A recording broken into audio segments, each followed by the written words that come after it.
Told you. Those push fits, yeah. We got a lot of cleaning. Yeah.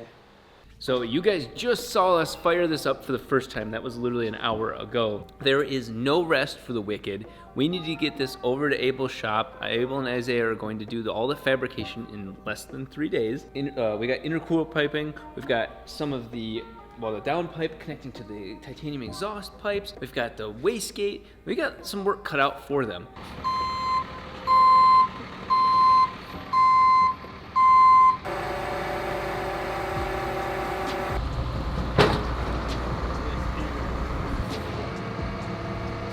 All right, now that we've got the car here at FR Performance, it's time for all of the fabrication. Abel, Isaiah, Chato, everybody, all hands on deck to get this thing finished. We've got all the major pieces there, but these guys need to connect the dots. There's no coolant, dude. Oh, you can start it for still a couple of minutes. Okay, see that? You're the first person to tell me that, because I've been like, you want to hear it? My cars with no coolant, I usually leave them on for like 2-3 minutes. Oh, you don't have a turbo on it. Yeah. Yeah, no, don't start it like that. Okay. Yeah, but you can't be driving a fucking Corvette without no bumper. Oh no, I won't. What's that? All right, let's go. The steering rack. Left, Rob, left. Now this is probably one of my favorite parts of this whole thing. These are the titanium exhaust pipes, the 4 quad exhaust pipes tips that come on the Z06, maybe even some of the other Corvettes. We are going to make these make beautiful rotary noises. I have no idea how it's going to sound. These are definitely going to help it sound off. Look at that. Yeah, that's... Do we have a nice one though? Yeah, we can make that little one. That's so much better. Yeah, that's the ticket right there. But it's what, 3 and 3, no? 3 and 3. I like That's that. fine. I like that. Yeah, that'd be fun. I have like the biggest hard on for the when I had the Blitz intercooler system, where it was like on my FD, where it's just nice and even. I like the intercooler too, guys. Thanks, Jarrett. So let's do a little recap of everything that's about to happen. It's all fabrication work, so especially around the turbo, obviously coming out of the turbo, going through up here instead of where I had originally planned, but it's going to be symmetrical 3-inch pipes going to here, going to a nice symmetrical front mount intercooler. We had to change that. It was unfortunate, but we had to change the front mount intercooler for what we're doing. It's going to be a massive thick core here, and then the other 3-inch pipe coming out, obviously right off into the gritty elbow. That's all the air, but then the exhaust, we've got to do a wastegate out the back off of the exhaust housing itself, and then single 3.5-inch pipe all the way back, and then wiring that off into the stock titanium exhaust catbacks.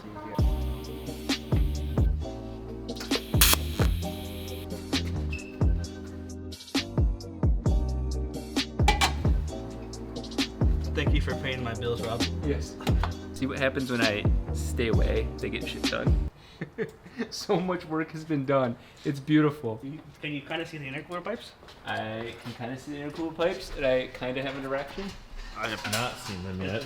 Well, today is hot and heavy, and sadly today is Friday, so LS Fest has already begun, but you gotta take what you can get, and we are getting a hell of a lot right now. All the water lines, all the boost lines, all the wastegate, downpipe, all of that is being done all at once. This is like what most smaller project cars would be done over several months. This is being done in 48 hours. We've got some of the nicest hardware that I would ever put on a vehicle. It's only because Abel is in control of that, and I said, just do what you need to do. It hurts, but it's the right thing to do. And we know that this engine bay is going to be photographed a lot. There's going to be a lot of content about it, and so I don't want to half-ass those fine details. I want to make sure if there's braided line, it looks good. If there's fittings, they're on solid, not a typical Rob Dahm build. On the side of the radiator to the overflow tank. Ooh, I like for the heater. Yeah. So we're either gonna go like this or we're gonna go like that. See, this one sticks out further, but this is the hose we need.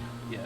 Because what's the inside diameter difference? This one's... No, same. Oh, same. Okay. Yeah, that's why I got both of them. So yeah, we gotta go either way. It goes like that. Gotcha. It might just be enough room if you go straight 16. Yeah, because I was looking for anybody that's used that piece before and see what sort of fittings are on it. Couldn't find anybody. The clamshell fittings, they'll fit. Oh, those are different. okay. So it'll be, they're almost the size of the thread. Yeah. They're almost the size of the thread. You know what I mean? That makes sense. So that one you could. And then can you give a little breakdown of what the hell you guys are talking about?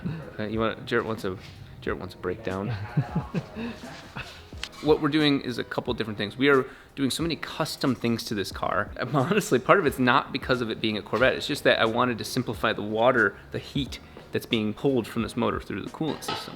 Well, instead of having that funky looking huge like Statue of Liberty tower on the front of the motor and then having hoses and it just gets all corroded, we're doing all AN fittings, which is those, you know, screw in fittings, O-rings, everything else you see on the oil lines. Wanted the coolant to be that way. Well, the simple adapter, the problem is the fittings are so close to each other that the actual, not the thread, but the where you would wrench onto it, it's too close. So the wrench flange part hits. It's like the peanut butter's mixing with the chocolate. My chocolate's mixing with the peanut butter on that one.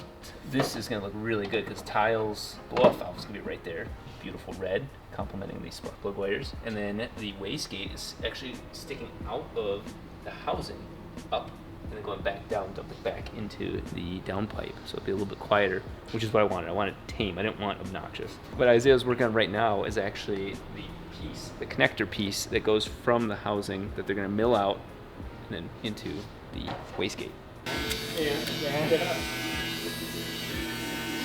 Elliot and Abel are gonna go at it because Elliot wants it all divided, which makes sense, you know, 2 volutes, different chambers, each rotor. Abel says it doesn't matter, so I gotta deal with being in the middle of that. As many of you know, this is the exhaust housing for the turbo.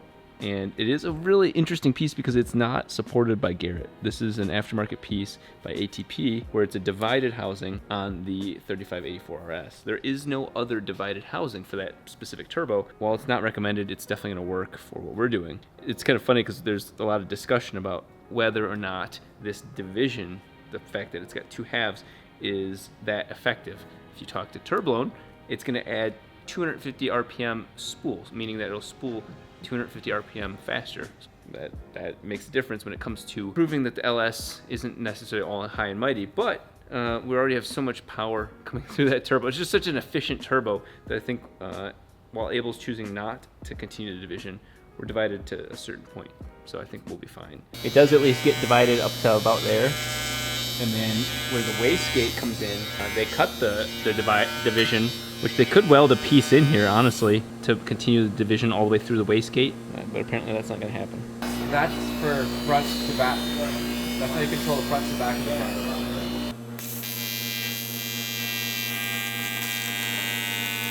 While everybody else is working on all their pieces, I'm actually working on the water pump's setup. The power to it, what tells it when to run, all those sort of things are all being ran through the bulkhead from the engine to the passenger compartment. So it's got like that little controller that will connect it up to inside here.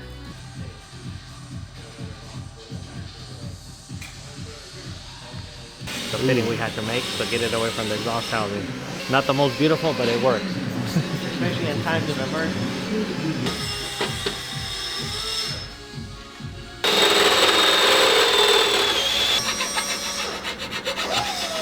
That gap. I'm scared too. I believe in you. Add rod, add more rod. That is really, really impressive given the situation and honestly the workmanship, considering that there was nothing there. What I realized is by the time we're all done, this radiator will have so many features and connections, it'll probably pick up a Wi-Fi signal and give out Bluetooth. We legitimately have like this, it's connected to this. This is the most connected radiator of all time.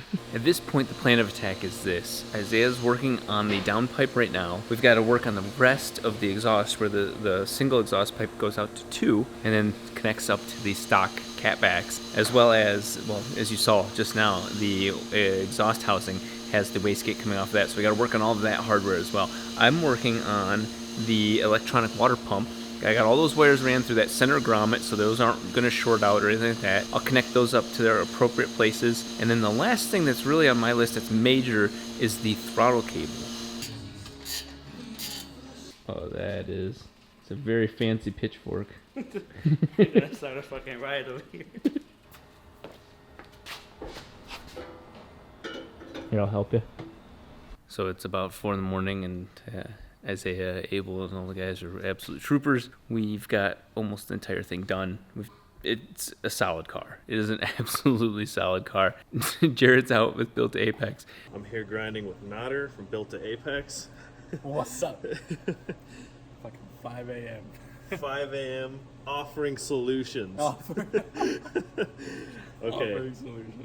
We called in Nader at the last second to get a new water adapter made, and they're machining it right now. The last couple things that we're working on right now is the really buttoning everything back up at the top and the throttle pedal. That's the biggest issue right now. Yep. Okay. You almost got it. Yep. Wow. Yeah. Rob, superpower. You see that? Okay, you can put that one in. It's like the perfect length. See, I'm good, Isaiah. That's like That's what I'm saying. How do you even measure those? Because when I was doing mine, I measured them and then they were too long. And then I cut them and then they were too short. And then I fucked up the fitting. And then I said, fuck it, I'll buy another one. Then I fucked up that fitting. Then I said, fuck. This is expensive. Yeah. And then 2 hours later, I said, I can't be doing this anymore.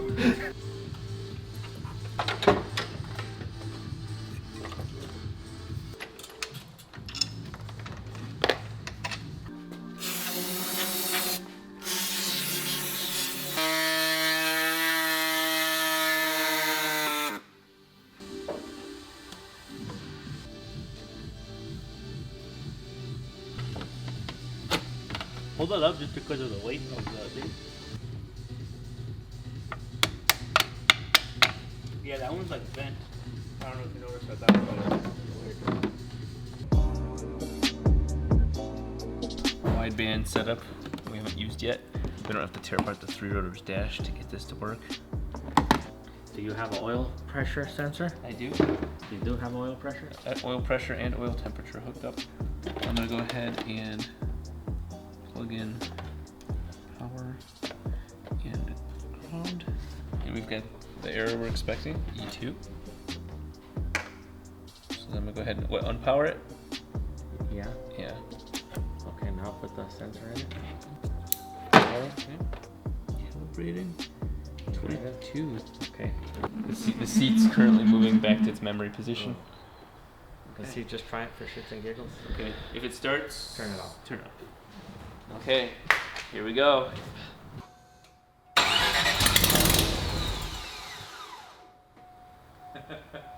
Try it again. Okay.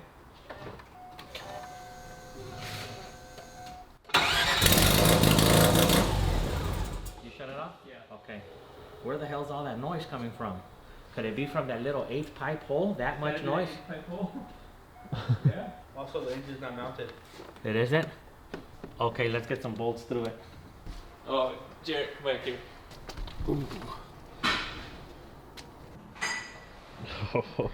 That's just badass. That's just. I was just saying, I can't believe it has started every single time. We turn that key over, it fires up immediately.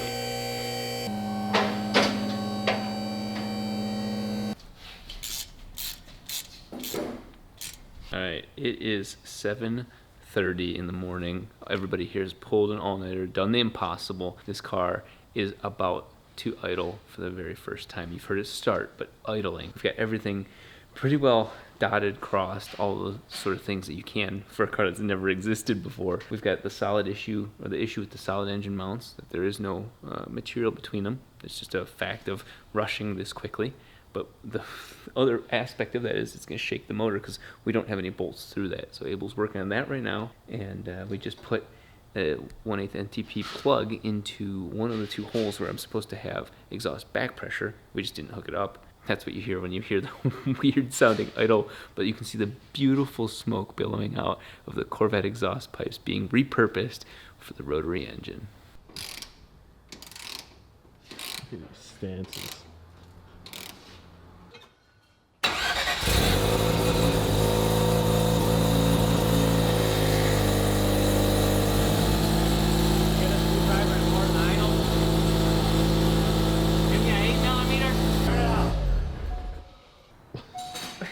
Put coolant in it. Yep. Oh, yeah. There's no Oh my god, this sounds so amazing. That's it, guys. That's the first time you hear a rotary engine going through a titanium Corvette Z06 exhaust. Oh my god, dude. You got oil pressure, so that's the main thing I was checking. Yeah, good. So we'll put water in it, start it, and then the first thing we'll do is verify timing. And then once timing's verified, push it outside and I can start revving it. It'll probably be ready to go, Rob, to be honest with you. I spent a lot of time on that too.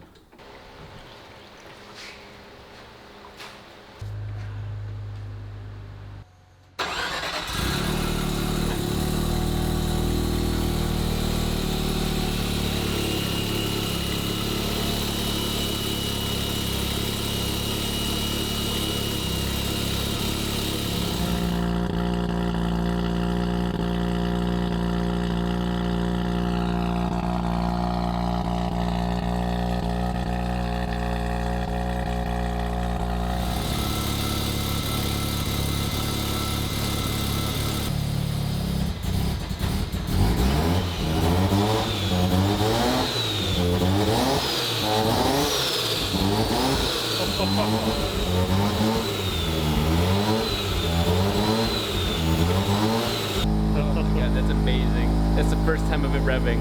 It sounds amazing. It looks like I'm crying, and I am crying, but it's because of the fumes.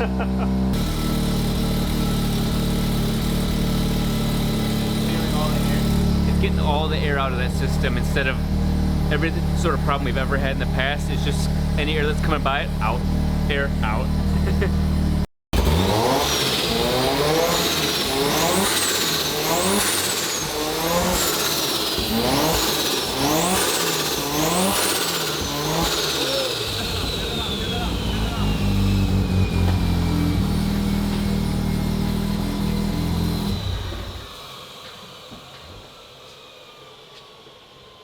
Damn it, oil mess everywhere.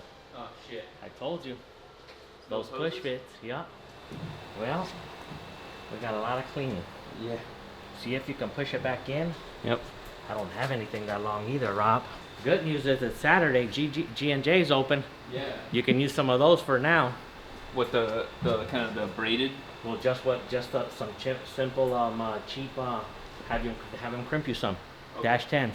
Today has been one wild ass day, and over the last couple hours we've done nothing other than get hoses manufactured from G&J just for this situation. Of course, the one hose I do myself, trying to show Abel I can do it, ends up being the one that rips open, and it was just a push lock fitting. It's a hose meant for like not 180 psi of hot oil. So lesson learned there, the slipperiest lubricant is not the right type of thing to run in those. So we've got some nice steel braided hose, and it's that steel braided that's like not falling apart and ripping into pieces. It feels so good. Like, look at, as it rips hair out. That wasn't the right test, but it still feels good. Put these on.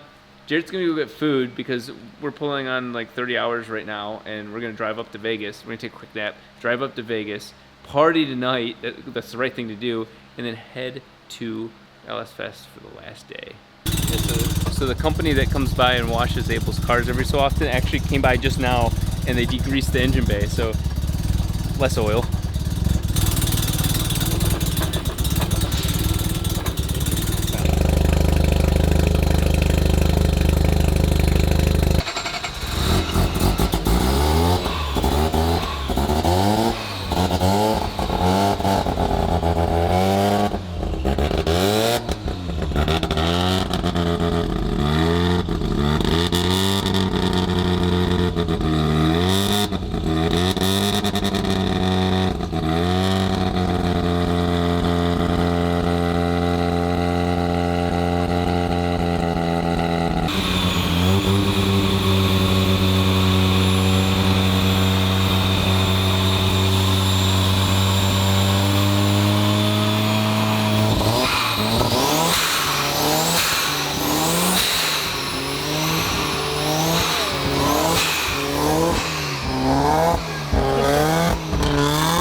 very, very tall gears. It's very hilarious. First gear is just like, it feels like you're starting in second. Dude, now that we've got this car running, everything is going good except for this. Look at this. What? It's from lsfest.com. One of the fans sent us this right here. Rotary engine equipped vehicles. Maybe subject to further humiliation, but included not limited to being parked inside Mr. Chow's side show pit, while pit participants engage in close encounters with said vehicles. Well, you know what this means.